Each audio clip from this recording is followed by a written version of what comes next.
Welcome to another edition of What's Working Wednesday. I have a good friend of mine, Wayne Salmans, with me. Wayne is one of the top coaches in the country for people in the real estate and mortgage fields. From what I understand, Wayne, you have a couple hundred people you coach on a monthly basis. Yep. Yeah. Awesome. Working with a lot. Yeah. Real estate and mortgage all over. Okay. So a lot of what we're going to talk about today may be more geared towards real estate agents, but a lot of the principles are going to hold true.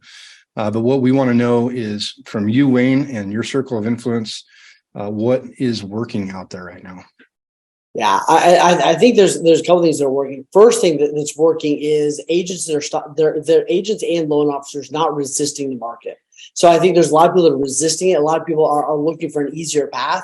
And the reality is right now there is no easy.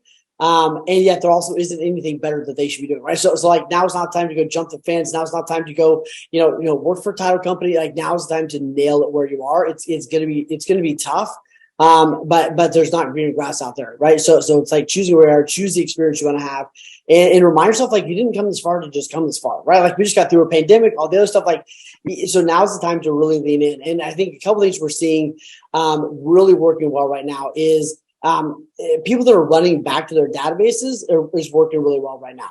So like running back to their database and realizing that if they're not talking to their database, somebody else is poaching their database. So if they're not the voice, if they're not giving updates, if they're not having the conversations, somebody else is, and they're being drawn to those people. So anyone that's getting quiet right now, just know that if you're not talking to your database, if you're not talking to your agents, if you're not talking to your database well, somebody else is, and the back door is wide open, and people are fleeing from you if you're not doing that. So talking to them big, asking really specific questions, right? Like how many of you missed out in 2007, 8 and don't want to miss out in the next opportunity, right? I'm looking for the 10 people that want to build massive wealth in real estate and help those 10. So like having those direct conversations with their database is huge. We're seeing a lot of wins from like small events, like events where they're, maybe it's a 2-hour event and they're invite people in for pictures with Santa or cookies or whatever it is. Like small, effective, faster events are working really, really well. So we're having our people lean into those a lot. And then we're seeing things work well, like, golden letters are working well, right? Having your client send letters out to areas and saying, we're looking for a house in this area. If it's kind of like this, reach out to our team. We're seeing those work really, really well. So like some of these old school things are actually working really, really well right now.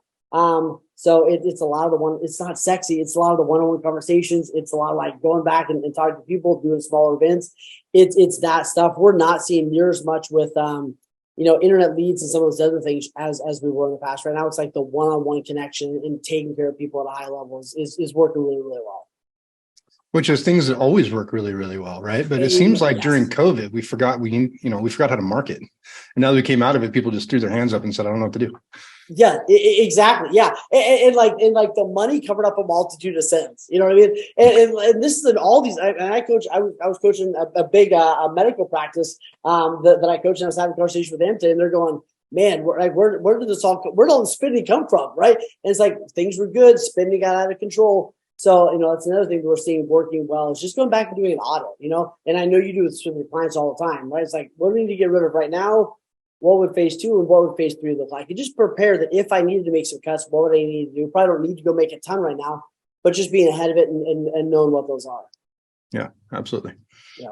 I did forget to mention, everybody listening, Wayne is the CEO of Hero Nation, which is one of the top coaching companies in the country. So I really appreciate your time. Do you have anything else you want to add? I think that if I was going to throw out one more thing, I would share with the 2 or 3 biggest ways to screw up in the next couple of months, I would say are, I know it's a different direction, but the best ways if you want to really mess up the rest of this year or next year is like avoid tough conversations. And you probably had a million the last several months, right?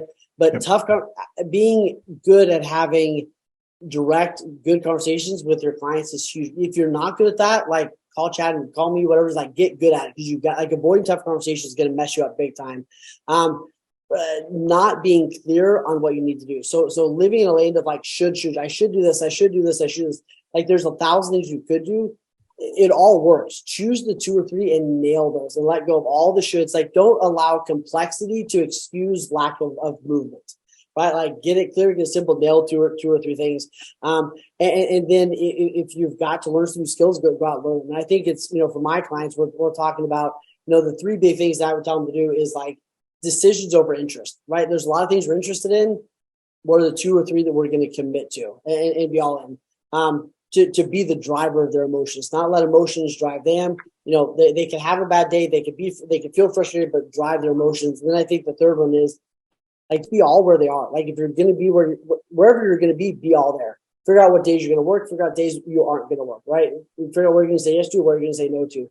I think especially like what you've indicated is there's just not a lot of room for margin right now. Like I've either got to nail this or say no. It's either got to be an absolute yes or a no. There's not just tons of money floating around to cover up for a lot of middle ground. So it's choose a handful and go real deep on those. And lean in. There's going to be a big reward for those that lean in, don't resist, and just run their own race. I agree 100%. I do have one more question for you. What's the general mindset of the clients that you're coaching? Are they optimistic about the future? Are they cautiously optimistic? Are they frustrated? I think, a lot of them are. Some of them are frustrated, right? Like, how long is this going to last? What's going on? We saw a dip in the market. How long is it going to be? Right. So there's some confusion with that. Is it going to take off January 1st? Is it going to be 6 months? So there is some confusion out there. I think one of the things they're struggling with is manpower. Some of them, right? Do I fire this person? Do I not fire this person? Right? And one of the best conversations we're having, especially when it comes to staffing, is going to your staff and going, like, everybody has a spot here, but here's what it's going to take, right? So like everybody can stay on the team, but here, like, we're taking this mountain, and here's what's required. If you're willing to do that, instead of 100 calls, it's now 200. Instead of this, it's now going to be this, right? So if you're willing to do the work, that's awesome. Like, come on in, we got this. If you're not willing to do the work, that's okay. You're just not a good fit for us right now. And quite honestly, a lot of them are having an emotional journey of getting back and being, I don't want to say they're being dishonest, but it's a lot of them struggle with being brutally honest with their clients, right? And I think that their clients are paying the price for that, and they're paying the emotional price for that. And just being able to, and you're good at this because you've been doing it for a long time, right? But a lot of lenders and stuff aren't. They aren't willing to just have that great, I love you. This is uncomfortable. Let me share with you the reality of the market. Here's why I would still buy a house. This may or may not be the right type for you, but that's why I'm here. I'm here to help you discover what is the right decision for you. There's no simple answers. And I think that embracing the tough, awkward, kind of hard conversations is the thing that reduces the most suffering. Right? A lot of them are suffering and still suffering. Right? They're suffering twice. It's like you could suffer once just by having a conversation and then figuring out how to move forward instead of all the other stuff that kind of layers on top of that. It's good stuff, man. Like I said earlier, I appreciate your time, and I wish we could talk all day. Maybe, I don't know, maybe we can get together in January or something. Amen. Hey, one of these days I'm going to fly up there and we're going to rock it out. So it'll be one of these days the star and the moon will align and we'll crush it. But no, you guys are doing awesome stuff up there. Any advice you have? I coach a lot of lenders, agents. What would be your 1 or 2 pieces of advice for them? I think that, what I'm telling people right now, and this is my group and people that I'm coaching that are outside of my office. I do actually coach some of my competition. I keep reinforcing the same mindset that right now we have, an unparalleled opportunity to be positive and to be the voice of reason and the beacon of light in the darkness. Yes. I mean, they're sure we're in tough times, but there's a ton to be optimistic about, and we're still pushing every single day to grow our business, and we're just having to go about it in a different way. Earlier, you'd mentioned, having to have tough conversations and downsize staff. We've been reallocating resources. So we have, we've retooled our roster a bit. We actually have the same number of people now, but we've built a marketing team, which is something we've never had to do before. And so now we're spending a ton of time and energy and resources and investing heavily in marketing, and, it's paying dividends. So it's going to be huge. And like you said, like, people were going to come to you because the people, everyone else is quiet. Yeah. And they're looking for, like, who's going to be direction, who's talking, so I think it's really where you're going. Yeah. We're excited. And, we're just getting started. I've only been, focused on the marketing side now for, this year, basically. Prior to that, I've spent all my time, really building out our systems and our process and getting, really good at doing loans and trying to be the best at that. And now, that we've accomplished that, I get to pivot my focus to marketing, and this is way more fun. Amen. Yeah. So, now you're going to tell everybody how good you are instead of them having to find you. Absolutely.